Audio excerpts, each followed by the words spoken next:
Hello everyone, সবাই কেমন আছো? দেখো, কালকে সরস্বতী পুজো ছিল, আমরা সেই উদ্দেশ্যে বেরিয়ে পড়েছিলাম।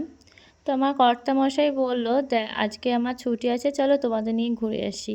চারিদিকটা খুব দেখতে ভালো লাগছিল। সবাই শাড়ি পরে ঘুরছিল, ছোটরা বড়রা, এমনকি কাপলরাও ঘুরছিল, দেখতে অনেক ভালো লাগছিল। আমি আজ 5 বছর পর সরস্বতী পুজোয় বার হলাম, খুব ভালো লাগছিল আর কি। শাড়ি পরতে পারলে আরও ভালো লাগতো, যদিও সেটা আমি পরতে পারিনি, আমরা বাইক নিয়ে ঘুরবো বলে।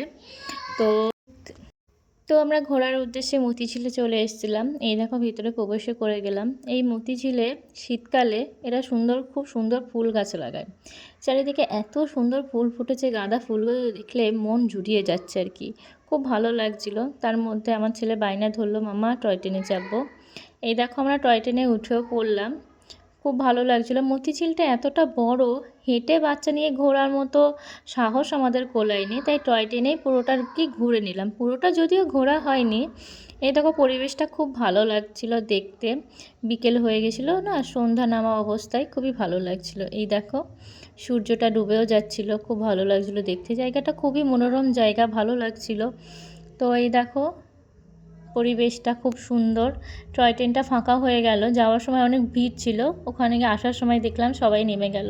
তো আমরা যাওয়া আসার দুটোই টিকিট কেটেছিলাম। এ দেখো, ছেলেকে নিয়ে একটু খেলা করছিলাম, ও একটু দৌড়াদৌড়ি করছিল, খেলাও করছিল, ভালো লাগছিল, টাইমটা স্পেন্ড করছিলাম আর কি। ও আমাকে বলছিল, তুমি আমাকে ধরতে পারবে না। তো তারপর আমরা বেরিয়ে আসলাম, এখানে এসে ফুচকাও খেয়ে নিচ্ছিলাম। এখানকার ফুচকা খেতে আমার খুবই ভালো লাগে।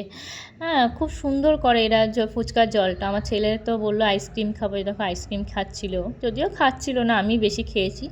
বেরিয়ে পড়লাম ওখান থেকে ঠান্ডার মধ্যে। কালকে একটু ঠান্ডাও পড়েছিল, রাত্রের দিকে বার হয়েছিলাম। এই দেখো, বাড়ির দিকে রওনা দিয়েছি। চলো, আজকের ভিডিওটা অনেক বড় হলো। ভালো থেকো সবাই।